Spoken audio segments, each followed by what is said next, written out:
نحمده ونصلي على رسوله الكريم اما بعد فاعوذ باللہ من الشیطان الرجیم بسم اللہ الرحمن الرحیم۔ آج ہم حدیث نمبر 6 پڑھیں گے۔ وعن ابی ہریرہ رضی اللہ تعالی عنہ، سیدنا ابو ہریرہ رضی اللہ تعالی عنہ سے روایت ہے، قال قال رسول اللہ صلی اللہ علیہ وسلم، وہ کہتے ہیں کہ رسول اللہ صلی اللہ علیہ وسلم نے فرمایا، لا یغتسل احدکم فی الماء الدائم، نہ غسل کرے تم میں سے کوئی کھڑے پانی میں، دائم کھڑا پانی، وہو جنوب، اور وہ جنابت کی حالت میں ہو، ناپاک ہو۔ اخرجہ مسلم، اس کو مسلم نے روایت کیا ہے، وللبخاری، اور یعنی بخاری نے بھی روایت کیا ہے لیکن اس کے الفاظ یہ ہیں، لا یبولن احدکم فی الماء الدائم، نہ پیشاب کرے تم میں سے کوئی کھڑے پانی میں، الذی لا یجری، وہ جو چلتا نہیں ہے، یعنی نہر یا دریا کی طرح بہتا نہیں ہے بلکہ چشمے کی طرح کھڑا ہے۔ ثم یغتسل فیہ، پھر وہ اسی میں غسل کر لے گا۔ یعنی ان دونوں مسلم اور بخاری کی حدیث کا مفہوم تقریباً ایک ہے لیکن الفاظ مختلف ہیں۔ آگے پھر بیان کرتے ہیں کہ ولی مسلمین من ہو، کہ مسلم کے الفاظ یہ ہیں کہ ثم یغتسل من ہو، بخاری میں ہے یغتسل فیہ اور مسلم میں ہے کہ یغتسل من ہو۔ سبحان اللہ، یہ محدثین کی امانتداری ہے کہ انہوں نے اتنا سا فرق بھی واضح کر دیا کہ پھر وہ اس میں سے غسل کرے گا۔ اور ابو داود میں جو حدیث آتی ہے اس کے الفاظ یہ ہیں، ولا یغتسل فیہ من الجنابہ، کہ وہ جنابت کی وجہ سے، ناپاکی کی وجہ سے اس میں غسل نہ کرے۔ مفہوم اس کا بھی وہی ہے، لیکن انہوں نے علیحدہ علیحدہ اپنی امانتداری کی وجہ سے سب حدیثوں کو ذکر کر دیا ہے کہ الفاظ مختلف ہیں لیکن مفہوم ایک ہے۔ تو ان تمام احادیث سے ہمیں یہ بات معلوم ہوتی ہے کہ کھڑے پانی میں پیشاب کرنا یا بچے کو پیشاب کروانا، یا بعض اوقات اس کھڑے پانی کے اندر بول و براز والے بچے کو دھو دینا، یا اپنی نجاست کو دھونا، یا جنابت کی حالت میں غسل کرنا، یہ سب چیزیں منع ہیں کیونکہ وہ چلتا نہیں ہے۔ نبی علیہ السلام نے اس بات کی وضاحت کر دی ہے نا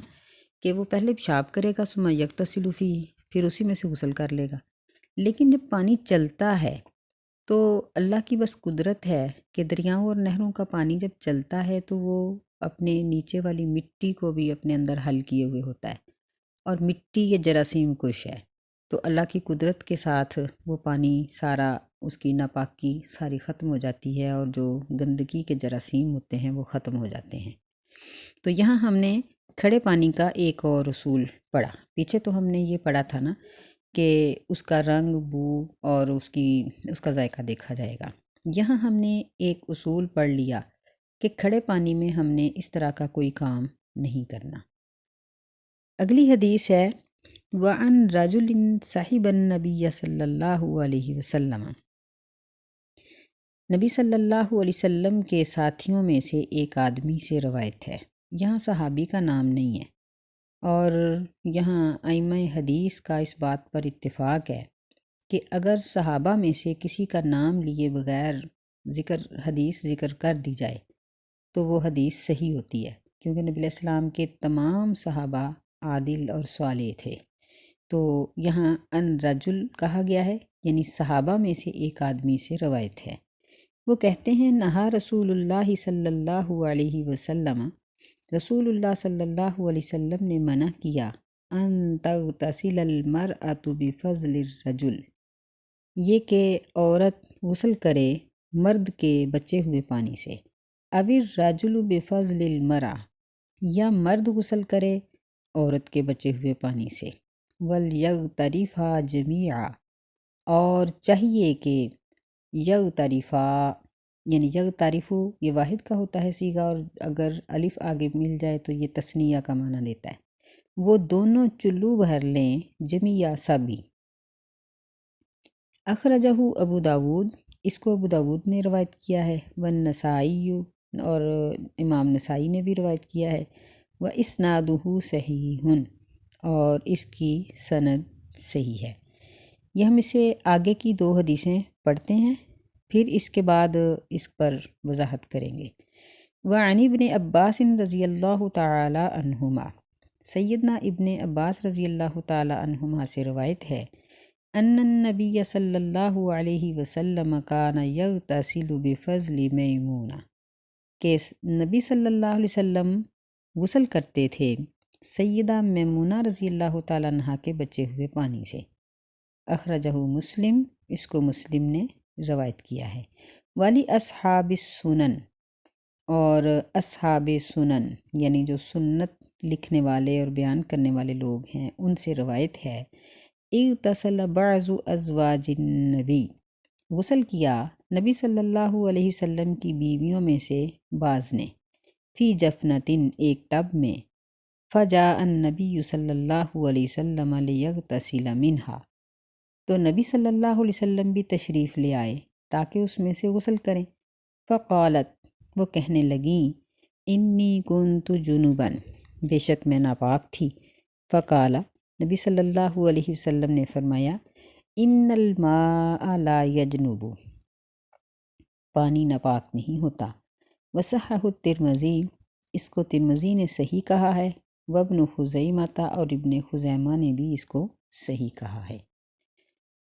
اب ان 3 حدیثوں میں جو بات بیان کی گئی ہے وہ یہ ہے کہ پہلی حدیث میں نبی علیہ السلام نے منع کیا ہے کہ مرد عورت کے اور عورت مرد کے بچے ہوئے پانی سے غسل نہ کرے، اور آگے یہ بات واضح کر دی کہ دونوں چلو بھر لیں۔ اور دوسری حدیث میں یہ بات ہے کہ نبی صلی اللہ علیہ وسلم نے سیدہ میمونہ رضی اللہ تعالیٰ عنہا کے بچے ہوئے پانی سے غسل کیا ہے۔ تیسری میں بھی یہی ذکر ہے، یہ بھی غالباً سیدہ میمونہ رضی اللہ تعالیٰ عنہا ہی تھیں، لیکن یہاں ان کا نام نہیں لیا گیا کہ انہوں نے کہا کہ میں جنابت سے تھی تو آپ نے فرمایا کہ پانی ناپاک نہیں ہوتا۔ تو یہ دونوں حدیثیں یعنی یہ دیکھنے میں 3 ہیں، لیکن 2 میں ایک واقعہ ذکر کیا گیا ہے اور پہلی میں ایسا کرنے سے منع کیا گیا ہے۔ تو یہ دونوں آپس میں متعارض ہیں۔ پہلی میں یہ ہے کہ بچے ہوئے پانی سے غسل نہ کرے، اور دوسری میں یہ ہے کہ خود نبی علیہ السلام نے کیا۔ تو اس کا ایک تو مفہوم یہ ہے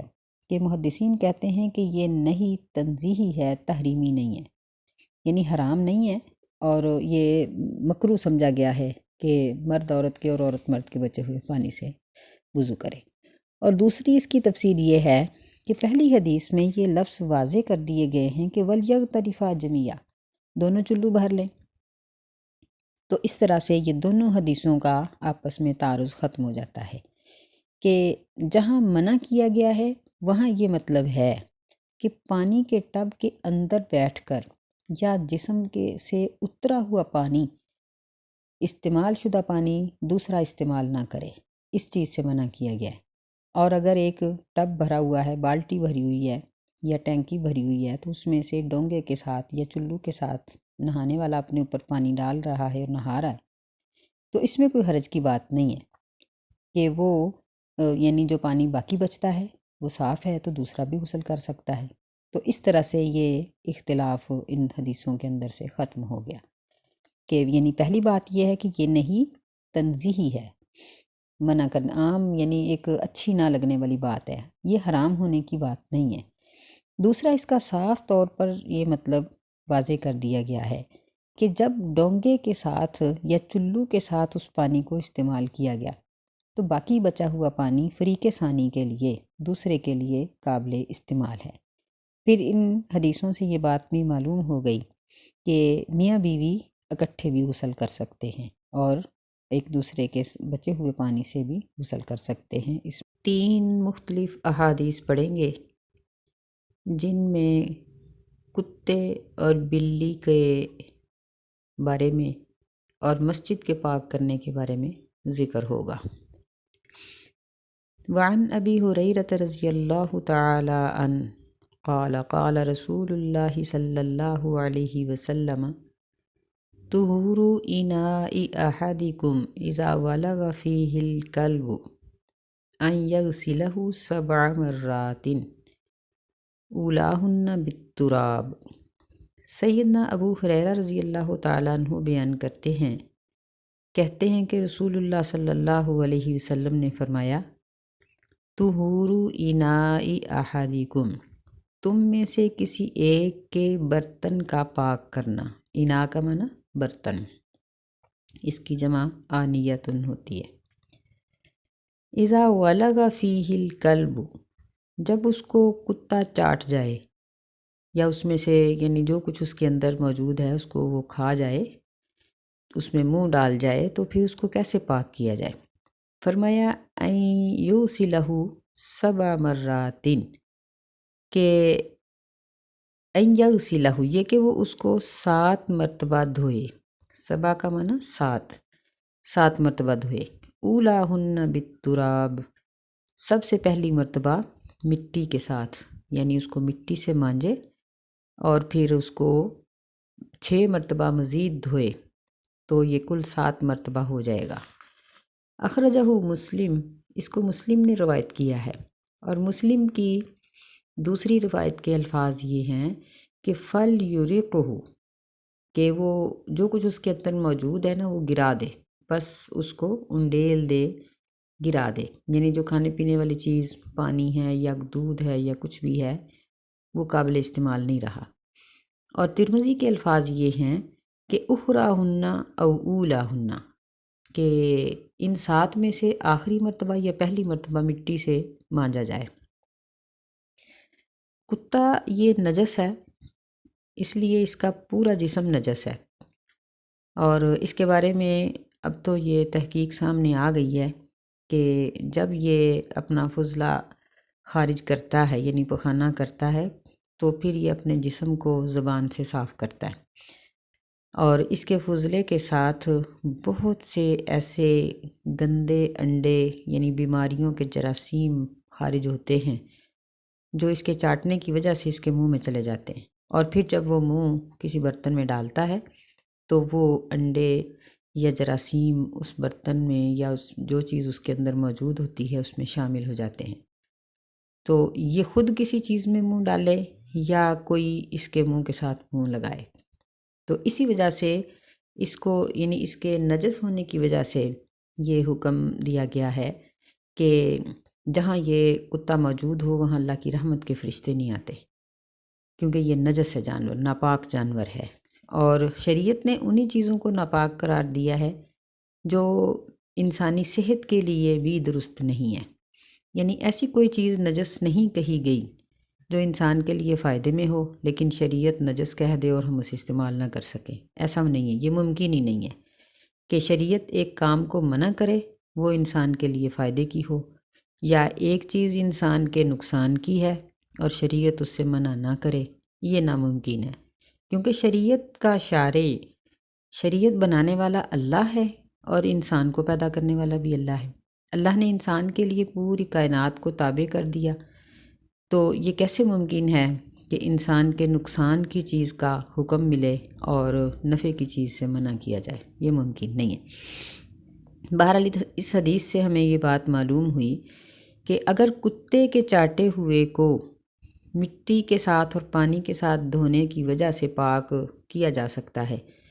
تو پھر اس کا مطلب یہ ہے کہ اگر کہیں بول و براز لگ جائے، پیشاب وغیرہ لگ جائے، تو وہاں بھی کلمہ پڑھنے کی ضرورت نہیں ہے۔ یہاں دیکھیں کہ اس حدیث میں بسم اللہ یا کلمے کا ذکر نہیں ہے، بلکہ صرف یہ ہے کہ جو کچھ اس کے اندر موجود ہے اس کو گرا دو اور اس کو 1 مرتبہ مٹی سے مانج کر 6 مرتبہ مزید دھو لو، تاکہ وہ بار بار دھلنے کی وجہ سے کسی قسم کا جراثیم اس کے اندر نہ رہے۔ اور یہ جو ترمذی کے الفاظ ہیں کہ آخری مرتبہ یا پہلی مرتبہ، یہ راوی کا وہم ہے، مسلم کی جو روایت ہے یہ ٹھیک ہے، یعنی پہلی مرتبہ ہی مٹی سے مانجا جائے گا، اسی چیز کو عقل بھی تسلیم کرتی ہے۔ تو وہ لوگ سوچیں جو بڑی اچھی قسم کے اچھی نسلوں کے کتے اپنے گھروں میں پالتے ہیں اور پھر ان کے ساتھ پیار کرتے ہیں اور ان کو اپنے بستروں میں گھسوڑ لیتے ہیں، پھر ان کو لباس اور ان کے خوراک اور پتہ نہیں کیا کیا کچھ ان کے لیے بہت رقم ان کے اوپر خرچ کرتے ہیں۔ نبی صلی اللہ علیہ وسلم نے کتا رکھنے سے ہی منع کیا، فرمایا کہ جس نے کتا رکھا اس کی نیکیوں میں سے 1 کی رات روزانہ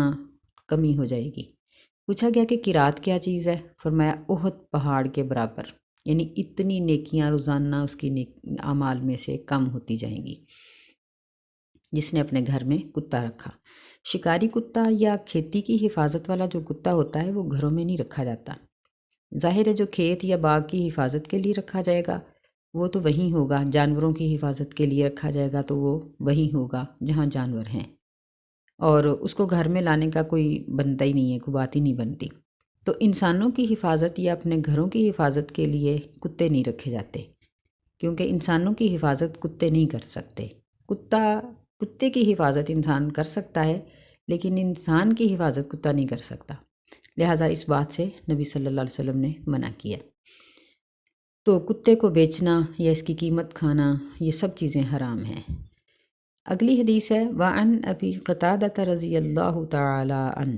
سیدنا ابو قتادہ رضی اللہ تعالیٰ عنہ سے روایت ہے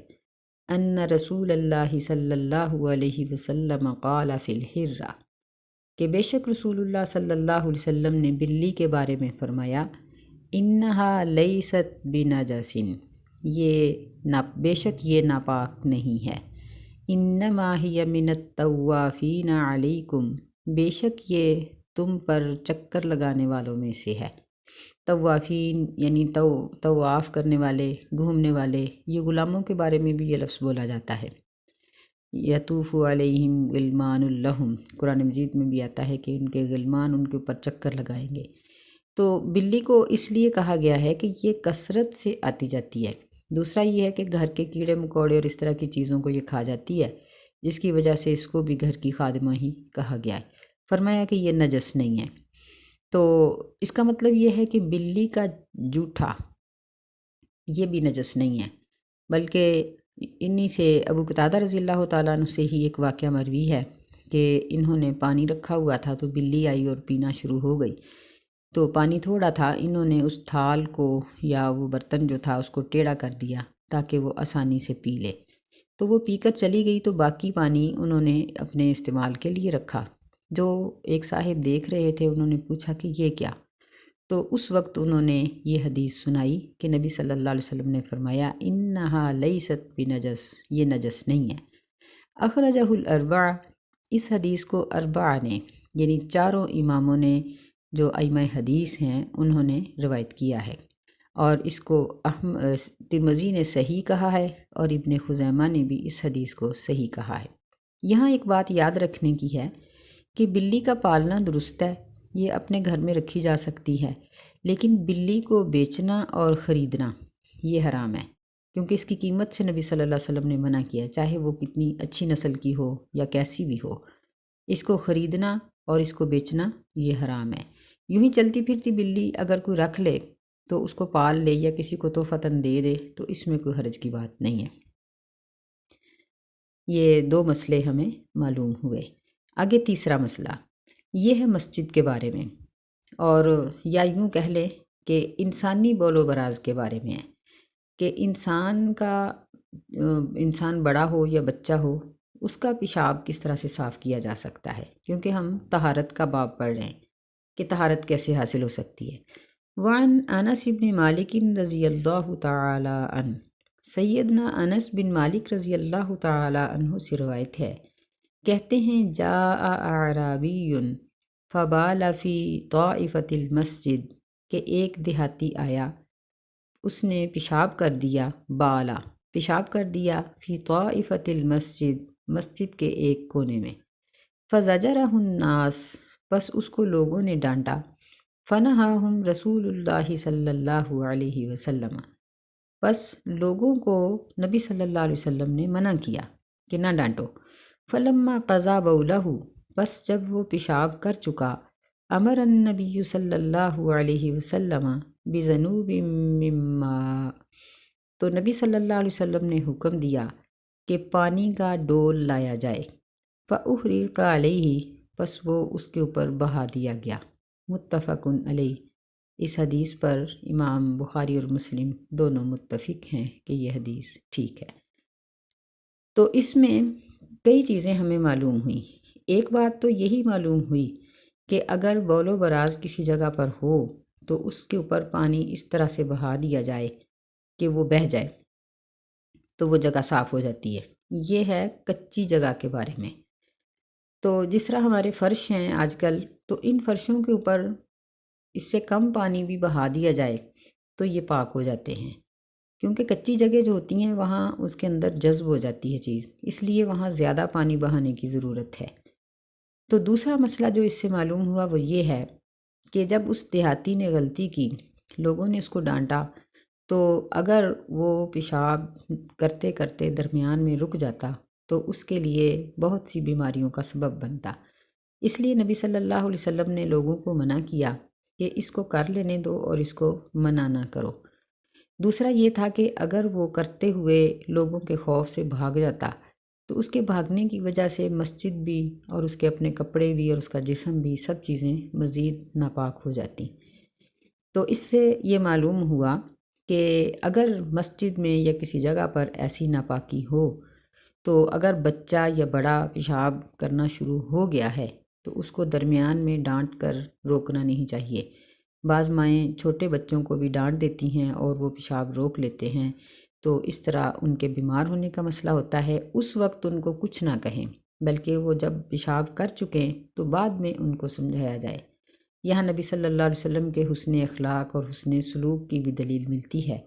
کہ آپ نے اس کے ساتھ کوئی برا بھلا نہیں کہا، نہ اس کو مارا نہ ڈانٹا، بلکہ بعد میں اس کو سمجھا دیا کہ مسجدیں پاک ہوتی ہیں اور ان پاک جگہوں پر ایسا نہیں کیا جاتا۔